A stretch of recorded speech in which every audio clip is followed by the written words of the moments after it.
Prezadas senhoras, prezados senhores, esse vídeo é de número 15. Diálogo com as sombras, Hermínio Correia Miranda, Teoria e Prática da Doutrinação. Então, dando sequência, nestas condições, aquele que iniciou a ideia deve ter grandeza suficiente para reconhecer que o outro, que revelou melhores disposições, está mais indicado para a função do que ele próprio. Num grupo espírita,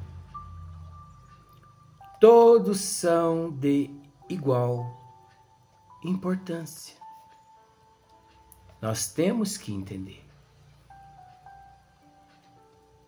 que num grupo espírita,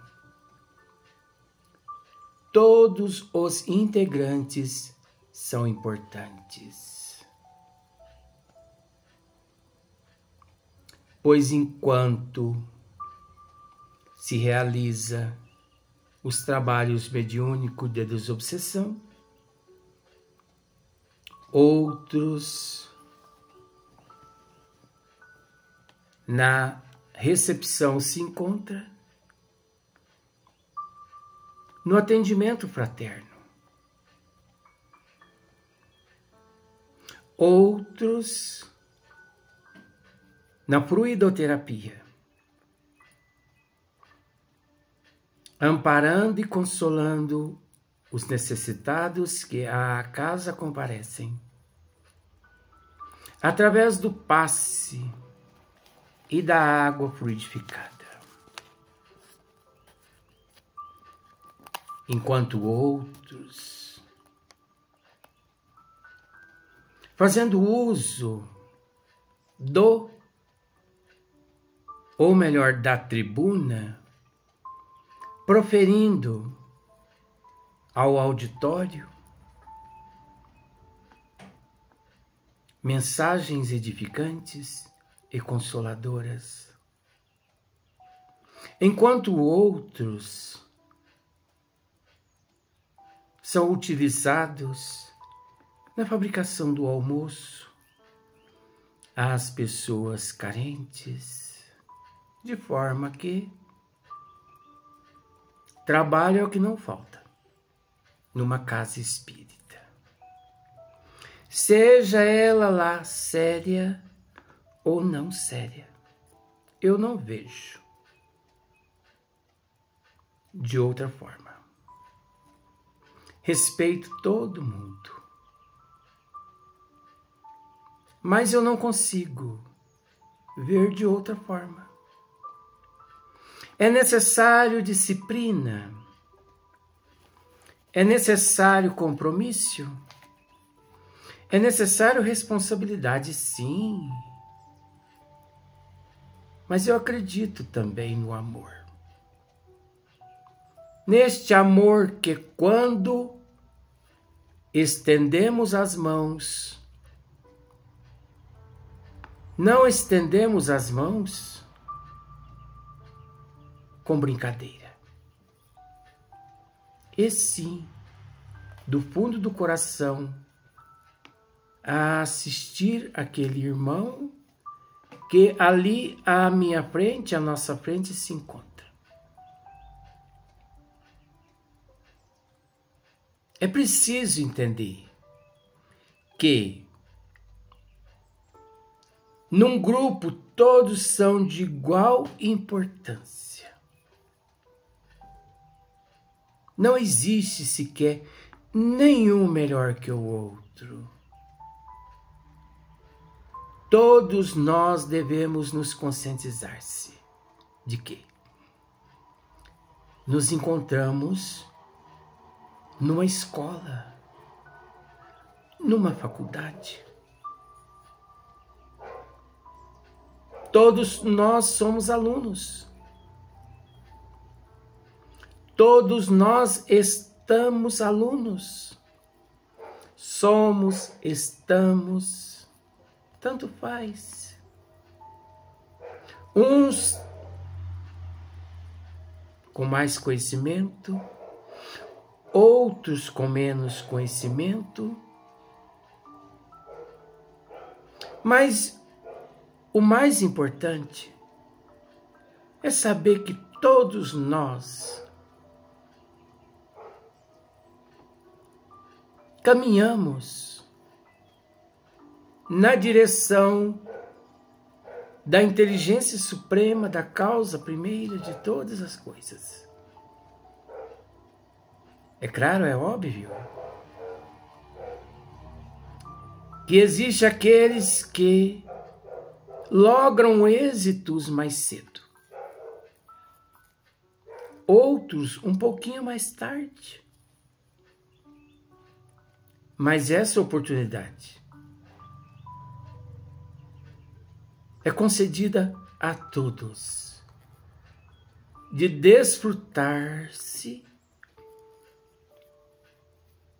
dos eflúvios de nosso Pai. Mas é preciso entender também,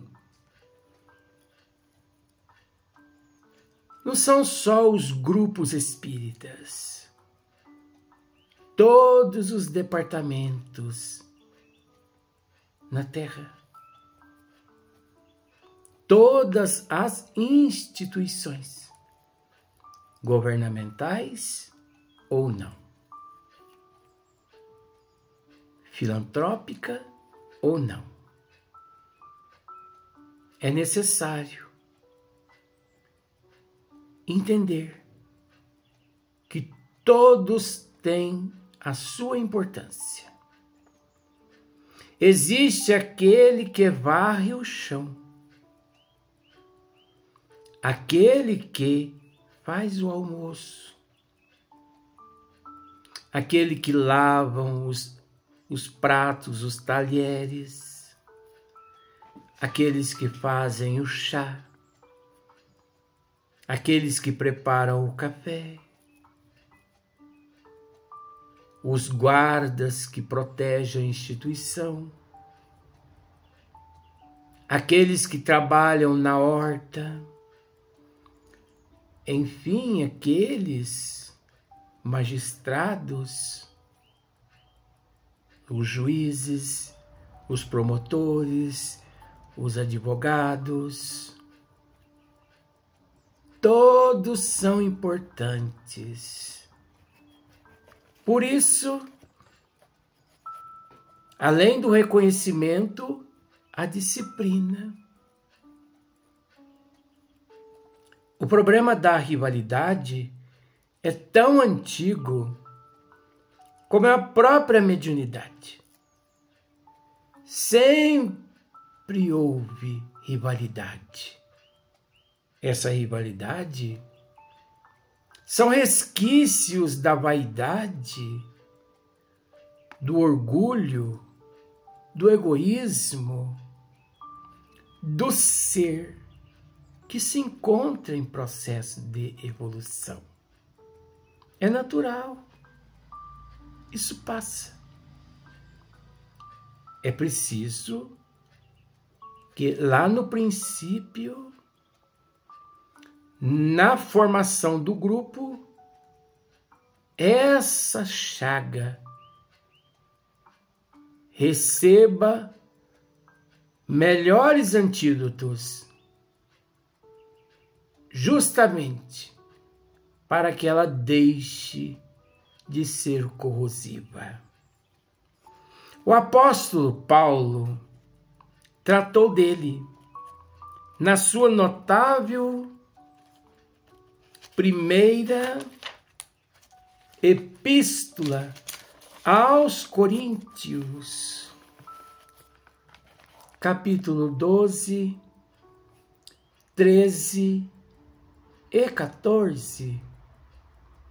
e especificamente nos versículos 4 a 30 do capítulo 12. O primeiro passo, portanto, que deve dar alguém que pretenda organizar um grupo mediúnico é selecionar as pessoas que irão compô-lo. É bom que isso se faça mesmo antes de se decidir que tipo de trabalho será executado. Porque é necessário a disciplina. É necessário que todos tenham em mente que trabalho tem em mente. Pois você está fundando uma casa espírita. Por qual motivo? Qual o trabalho que você realizará nesta instituição? Apenas atendimento fraterno? Apenas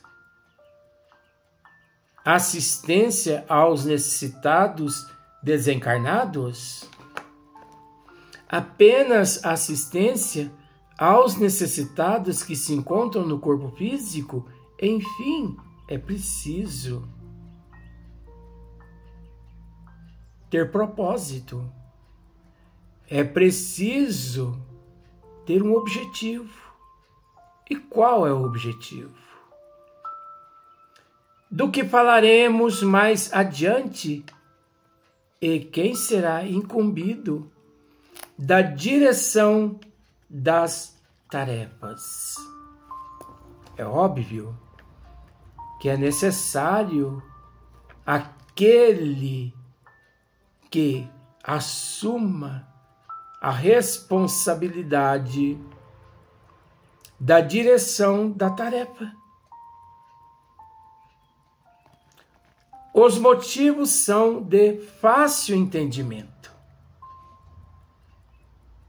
Em primeiro lugar, o problema da liderança, a que acima aludimos, é possível que a pessoa mais indicada para dirigir os trabalhos não seja aquela que se propõe. Quase sempre não é aquela que se propõe. Quase sempre. Agora, se a pessoa que se propõe desde o princípio, se ela tem de fato vocação, disciplina, responsabilidade e discernimento, é óbvio que nada a impeça de continuar. Mas se não, é necessário a humildade de coração, a escolha de novos dirigentes. De início, a organização, o grupo, cumprindo-lhe provar no decorrer das gestões preparatórias a força tranquila e segura da sua personalidade. Em segundo lugar, o grupo será a soma dos seus componentes. Em segundo lugar, o grupo será a soma dos seus componentes. Disporá das forças de cada um e terá como pontos fracos as fraquezas dos seus participantes. Em terceiro lugar, a natureza dos trabalhos a serem programados dependerá dos diferentes tipos de mediunidades, dependerá de tipos diferentes de dons mediúnicos, de faculdades mediúnicas. Pois é óbvio que se você descobre que 10 dos 10 médios que você tem na casa que você trabalha, que você dirige, se você descobre que os 10 têm aptidão à psicografia, é óbvio que você terá que desenvolver um trabalho de estudos a respeito da psicografia e não da psicofonia e não da pictografia e não da materialização e não da desmaterialização, por aí em diante. Agora, se você descobre que a aptidão dos 10 médios é a psicofonia, é óbvio que você deve mudar a tática, buscando os estudos na literatura espírita que corresponde àqueles dons mediúnicos, para que cada qual auto se evangelize, vindo cada qual a educar os teus dons mediúnicos. Porque ninguém desenvolve mediunidade. Esse termo, com todo respeito, ele encontra-se defasado, extrapolado, porque não se desenvolve mediunidade, e sim educa-se os dons que aflora conforme o indivíduo trabalhe e disciplina e auto se eduque. Conforme nós auto nos educamos, conforme nós nos evoluímos, gradativamente, dons e mais dons e mais dons vão aflorando, mas não significa que pelo fato de aflorar não precise ser educado. É óbvio, a educação, nesse sentido, está relacionado à adaptação às qualidades morais do trabalhador. Então, tipos de mediunidades que for possível reunir. Então, existe casas, vamos pensar, que possuem médiuns de todo tipo, dons mediúnicos de todos os tipos, cabendo ao presidente daquela casa integrá-los nos estudos para que conquiste a autoeducação dos dons mediúnicos.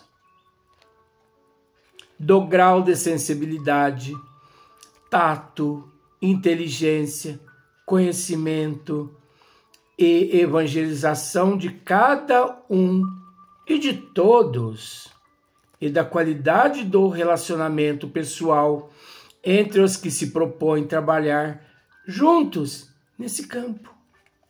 Então, se nós pararmos para observar, não existe dificuldade.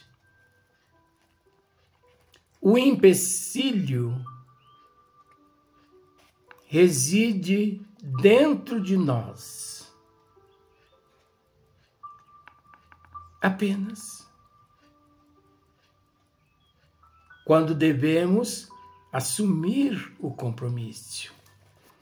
Assim não basta juntar alguns amigos e familiares, apagar a luz e aguardar as manifestações. Não basta. Ora, muitas pessoas agem dessa forma, com todo respeito.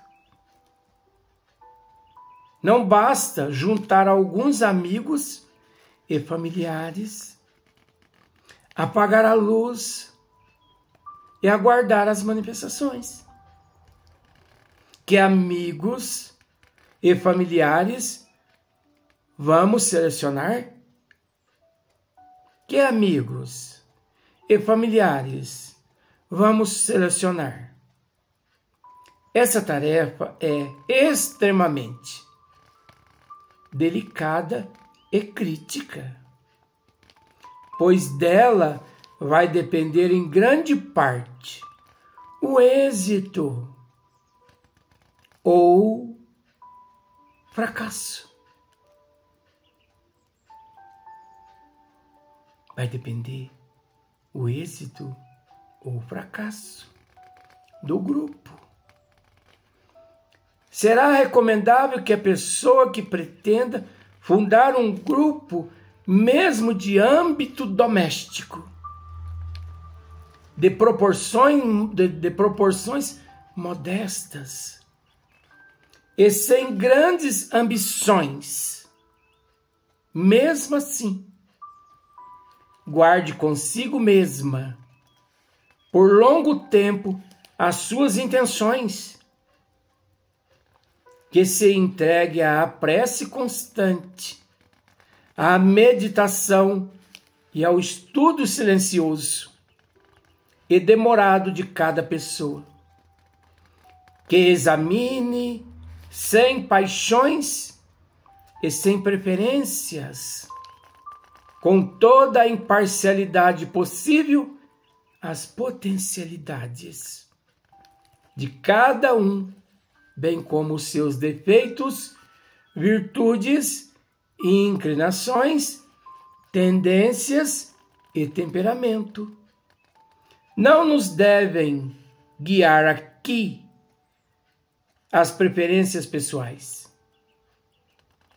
Vou incluir fulano ou cicrana, porque gosto dele ou dela. Jamais. Nunca que devemos agir dessa forma. Vou incluir nos trabalhos fulano ou cicrana, porque gosto delas. De forma nenhuma. E um outro item que eu gostaria de esclarecer, nosso querido irmão Hermínio Corrêa de Miranda cita, mesmo que trabalhos simples, modestos, em residências, quer dizer, no lar, jamais devemos iniciar em casa trabalhos, seja ele qual for, a não ser evangelho no lar. Mais que isso, nenhum outro tipo de trabalho. Ah, mas nós nos reunimos porque no princípio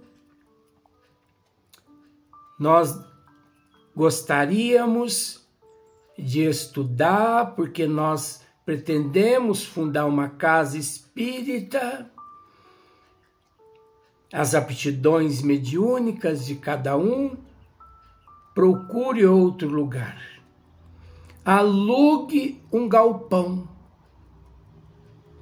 ou ganhe de presente um galpão, mas nunca esse tipo de trabalho no lar. Isso é um crime. Realizar trabalhos mediúnicos de desobsessão em casa. E sim, num galpão, numa casa apropriada, numa casa espírita, jamais num lar, residência de família. Até o próximo vídeo, queridos irmãos, queridas irmãs. Que Deus e Jesus nos abençoe, nos tornando instrumento de sua paz cada vez mais.